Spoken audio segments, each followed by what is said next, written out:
We are in Atok in the Sekhukhune district municipality in Limpopo.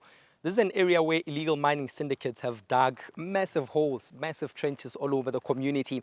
And we do know that this Atok community specifically is very rich with chrome.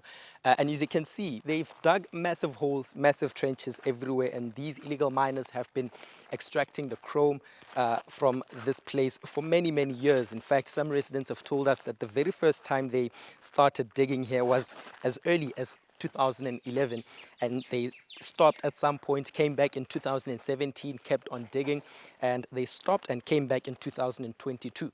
And last year in December, that's when troops, the South African National Defence Force, actually deployed a number of troops to come and patrol and monitor this area to make sure that these illegal mining syndicates don't continue. The problem, of course, is that they keep building some of these trenches and these massive holes right on the edge of homes. You know, you can imagine just after your fence or your wall, there's a massive hole, a massive pit where illegal miners keep extracting all the chrome. And you know, right now we are in an area where they've actually dug a tunnel. We spoke to a number of community leaders, and they've told us that they've tried to work on this issue with both the provincial government, national government, and all. They've been making promises for many, many years. But of course, the problem is that they haven't been delivering on some of these promises. And this is one of, you know, tangible evidence, tangible proof that you know, they haven't been delivering on some of their promises. They did tell some of these community leaders, specifically we spoke to the Sekhukhune Community Forum, and they say the Department of Mineral Resources has been engaging with them, and they did say that they'll do something about this, but till today there are still massive pits, massive trenches all over this community. The people who are, you know, doing this illegal mining are well resourced. They've got the market, you know, they've got, I mean, the equipment and resources basically to execute, you know, this kind of operation. You know, it takes people who are well resourced, you know, to execute something of this magnitude. The guys come here and dig; they don't care, and if you dare to tell them to move away, then they pull guns on you and say, "Hey, we'll shoot you." So it's a challenge.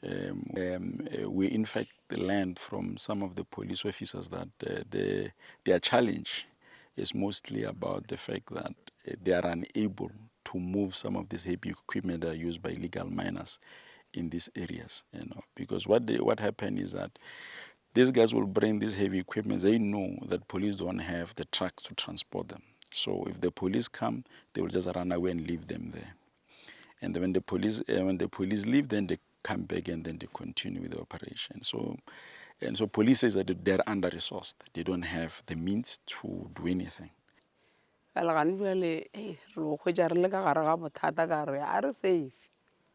Malapa rena a safe.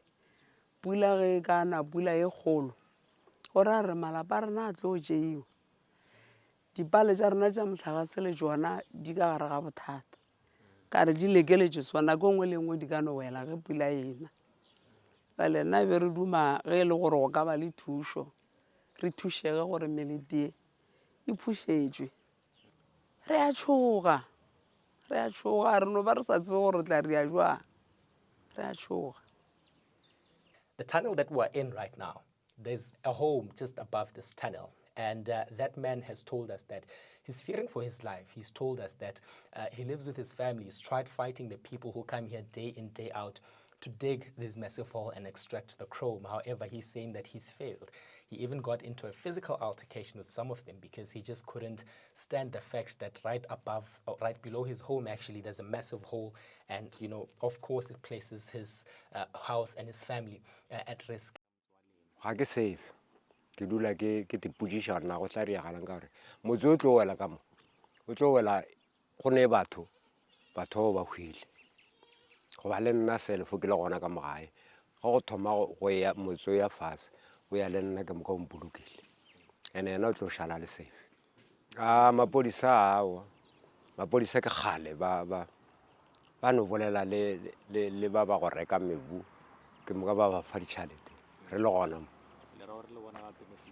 ba benefit.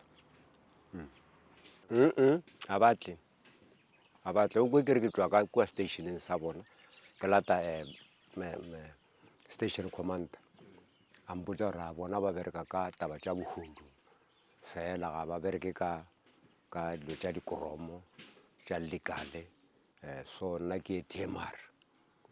We have spoken to a number of residents who have told us that they are starting now to close up some of these holes. And we did see a number of excavators where they are now starting to push back the sand into the hole to make sure that, these holes are actually closed up. So far, all they've done is deployed SANDF troops here. But are they going to be pinning down on some of the kingpins? Are they going to be arresting some of the people who have been digging here day in, day out? That's a question we don't have an answer to, but we will be seeing from the residents and engaging further with them to see if anything will be done in the coming months. For Eyewitness News, I'm Alpha Ramshwana, Atok in Sikukune.